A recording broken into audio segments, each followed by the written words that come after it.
how to deal with bad negative reviews, whether it's on Google or Yelp or any other platform.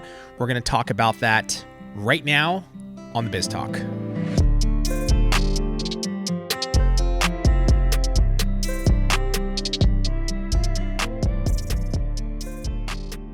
Tracey, if you had to give me a review of my sock game, what would that be? What would that be? Look. First of all, you're wearing two different socks. Look. That's really annoying. Do you like the song? It's called Look.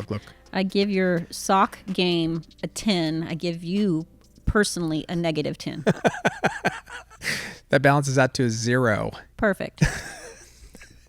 I'm very proud of my sock game, number one. Number two, I'm also proud of my ability to sing songs on the fly and entertain the masses of people out in the audience. I just keep going. What are we talking about today? What's the subject? Today's subject, I told you, it's about dealing with negative reviews, but I asked for your review. You gave me a 10. We're only talking sock games. So 10, thank you. We're going to stop there. Let's move on now. I'm tired of waiting for you. Recap. You're welcome. Okay, dealing with negative, bad reviews. This is going to be on Yelp, on Google. Somebody comes to your salon for whatever reason, you get a bad review. How do you deal with this? Now, the first thing I want to say is we've never dealt with like reviews on Google specifically or reviews on Yelp, but we can talk to this subject because we have dealt with negative comments and even product reviews on our website or other platforms. People have reviewed our products, and we've dealt with this many times. And how do you go about this? I think this is a really good question because you see a bad review, you take it personally, right? You take it personal. Yes. You're worried about other people seeing it. And yeah, you're right. We can't really speak to the Yelp or Google, but I have talked to different nail techs who worry a lot about this. Like to the point where they're too afraid to do anything. They'll go way above and beyond what they should have to deal with a difficult customer because they're so afraid she's going to put a bad Yelp review. Yeah. It's almost like the customer threatens, with I'm going to give you a bad review, and then it's like a stain on your salon's reputation, right? Yeah, and the only thing you see is that stain. And even we've talked about this before. It's like throwing mud on a white wall. Right. It doesn't have to be true. Right. Most of the time, it isn't true, or it's their truth, but you still see the mark, no matter how much you try to scrub. So, but what I would say is it true? And what is 99% of the people saying on your Yelp that are happy? So now if 99% of it is all negative, we got another conversation to have. Sure. Like, there's obviously something going on. Yeah. I think that's the big thing, right? Is the review, does it have any validity to it, right? Is it valid? Is there some truth? Did I maybe not, take care of the customer all the way through, possibly? Yeah. Or is this customer just not the right customer for my business? That also could be the case. You and I have seen this over and over and over again.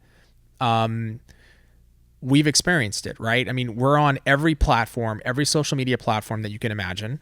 And we've seen negativity come through huge. Sometimes there are legit reasons. If somebody's shipment didn't get shipped out, did we lose a shipment? Sent the wrong thing. Yeah. Was a box the backs from Boston, the backs. I don't even think that's. It's not even right. Not even close. So, was like we recently had an issue where boxes weren't packed properly, and we immediately check and we go in, and it's, we're going to take care of you no matter what. If something was damaged, we're going to take care of you. But there are sometimes legitimate things that happen. But I think the big thing is are you losing sleep over a bad review? Are you so stressed out about it that you like you have that like sick feeling in your stomach all day long and you can't function? And then you're not taking care of your current customer. Like, is it consuming your life? Kind of like paralyzing you. Is it paralyzing you? Exactly. Yeah. Tracy and I and Greg have seen, I've had that feeling. I've had that feeling of like, you see something negative on social media, you know it's not true.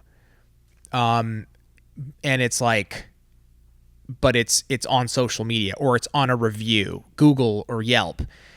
And it's an awful, awful feeling, you know? Yeah. It does not feel good, right? It doesn't feel good. And then there's that initial reaction of like, I'm going to respond.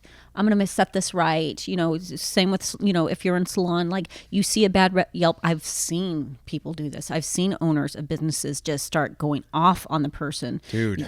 You are a liar.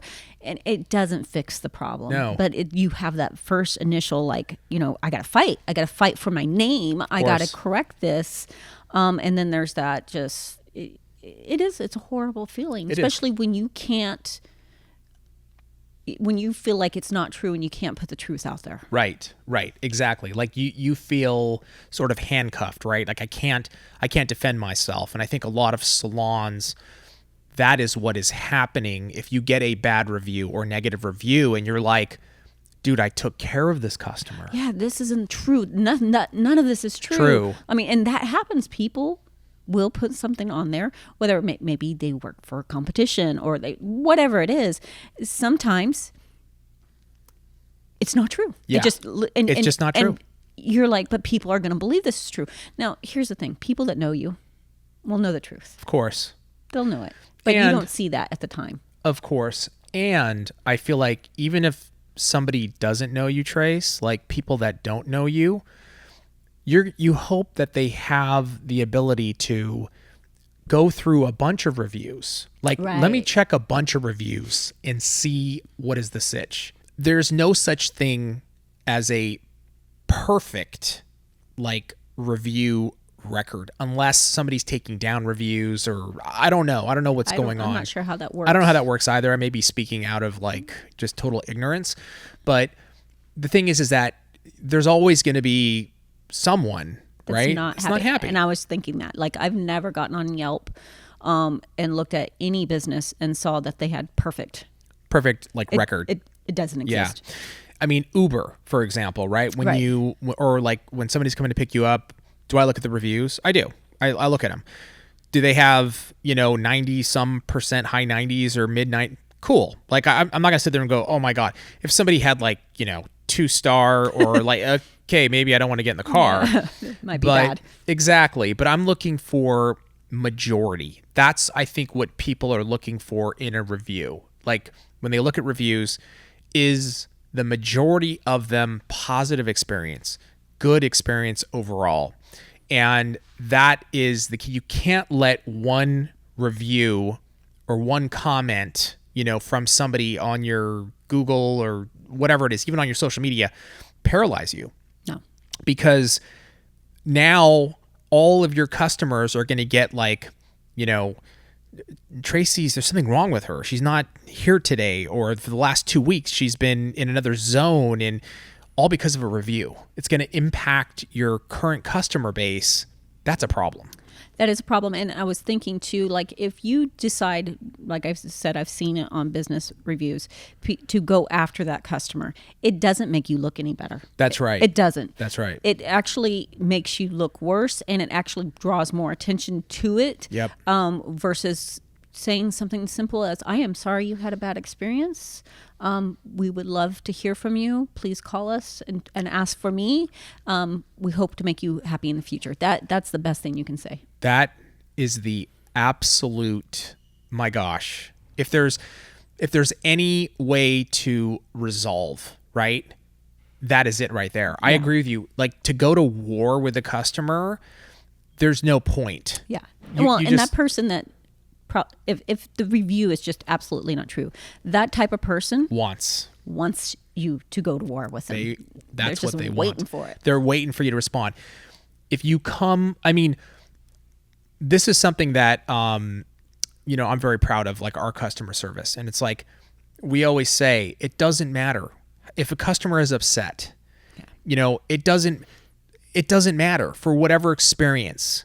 We approach it in that way of, hey, you're not happy. No problem. How can we take care of this for you? Let us know. Yeah. And it's like immediately can diffuse the situation, because that person wants to be heard. Now, if somebody puts up a negative review, that recommendation that Tracey gave of approaching it in that way, I would highly encourage you to do that. Respond, I'm so sorry for this experience. We really pride ourselves in taking good care of our customers, and your experience wasn't that. Please let us know. Please get in contact with us, and we will absolutely take. Somebody reads that, they're going to be like, whoa. They took care of their customer.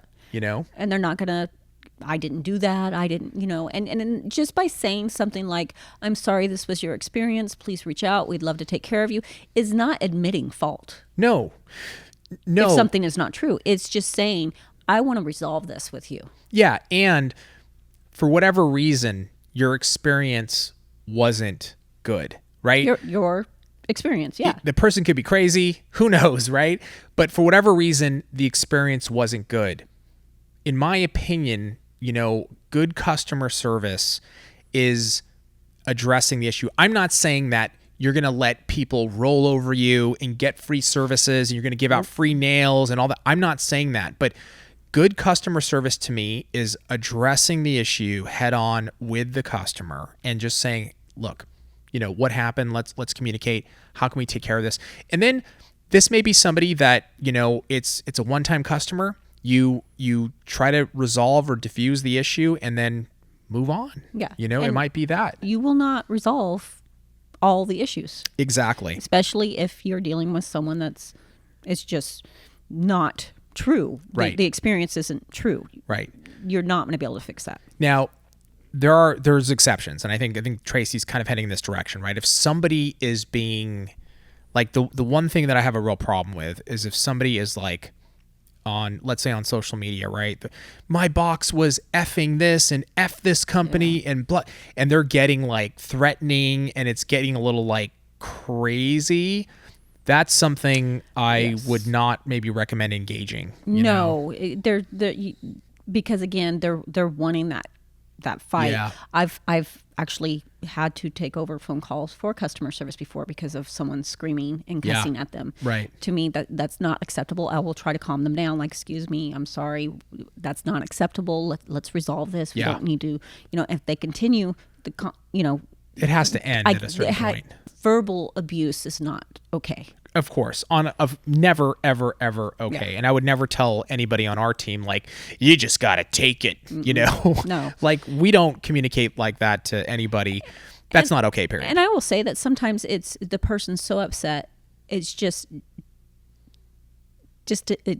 disarming them by just simply like, oh, ma'am, calm down. I don't want you that upset. I'm listening. Please, let's not. I can't. If you're going to cuss, we can't continue this conversation. Yeah. And you'll be amazed how many times people will be like, oh my God, I'm sorry. I was just really upset. Yeah, absolutely. There is that that line, I'm by no means am I saying become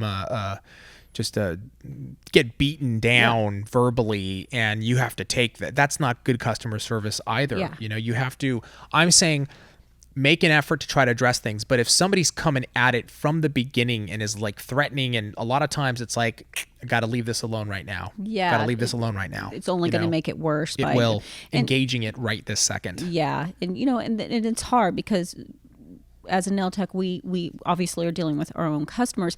Then on top of it, sometimes you're working at a different salon. Right. So then you've added another layer on that, right? It's not even you were so much worried about the Yelp review. I've had this conversation with techs. The owner is so obsessed with the Yelp reviews. She expects you to do whatever the customer asks. Oh, wow. That's not reasonable because she doesn't want a bad Yelp review of the salon. Well, if you're an employee and this is the if you're working for the salon and the salon owner is in charge, the salon owner needs to resolve the issue, right? Correct. Yeah. But this actually one that I'm thinking about, the lady actually booth rented at the place. That's totally different story. Yeah, but the owner felt like she had the right to, because it's her salon name, she was trying to control that, and I had to explain that to the nail tech, nicely, like, no, this is actually your business. It's your business. You don't have to give whatever it was or do whatever the salon owner was asking her, Correct. her to do. That's that right. was actually not reasonable, so the salon doesn't get a bad Yelp review. Yeah, right. No, absolutely. It's at that point, if it's booth rent, everybody has their own business there. Yeah, it's kind of just like a shell, really. Yeah. So, that's not okay for the owner of the location to expect that. You actually, you can't do that. So no, it's not okay. Sometimes they try. Yeah, of course. It's all so hard. It's just a weird topic to talk about to me. Like it's reality, but it's so weird. Yeah, because you just assume that everybody will be honest about their experience in when they're with you, and it's not always the case. But again, if you're having a lot of these, then it's time to look in the mirror, right? Exactly. It's not a straightforward, this is how you solve the problem. Mm-hmm. Each case is different. Each review is going to be different. If you get a lot of negative, like Tracy's saying, you might have to take a look at your business and see, do I need to change anything? But overall, we're just kind of trying to provide you with a general way to approach this and a general strategy in approaching a bad review. A couple different steps you can take on this process. But overall, experience and dealing with it, it's going to help. But you got to take it case by case. If you have a review that's bad and 99 of them are good, I think you're okay. Yeah, I think so. I think it's that majority thing. You're not going to please everybody. Not everybody's going to give you a 5-star review. So you have to keep that in the back of your mind also and be realistic. It's dude, it's kind of like our videos, right? I'm not kidding you. Like this recent, we're doing a giveaway and the video is totally insane and it's totally wacky. And we're giving away 10 like grand prizes, right? It's all positive. Right. Still, there's somebody that gives a thumbs down. I can't control that. Like I think why would you I'm going to punch you down, bro. How could you give something like that a thumbs down? That's just the way it is. It's just numbers game. Once you have a busy salon, you're going to have a bad review here and there. And I would say that it's almost one of those things, right? They say if people are talking about you, right, you're doing something right. You're doing something right. Exactly. We've experienced that. And let's say yes, we have. Let's say you did get a negative review of like I called your salon and the front desk was rude. And you know what? There's nothing wrong with asking someone else's opinion. Totally. Say, hey, this wasn't something I saw on my Yelp. Have you ever experienced, I like that. Track it down, see if it's legit. Yeah, I just constantly auditing your business is what you should be doing anyway. So I like that. That's a really, really good call. Because we all have a bad day. We all have a bad day.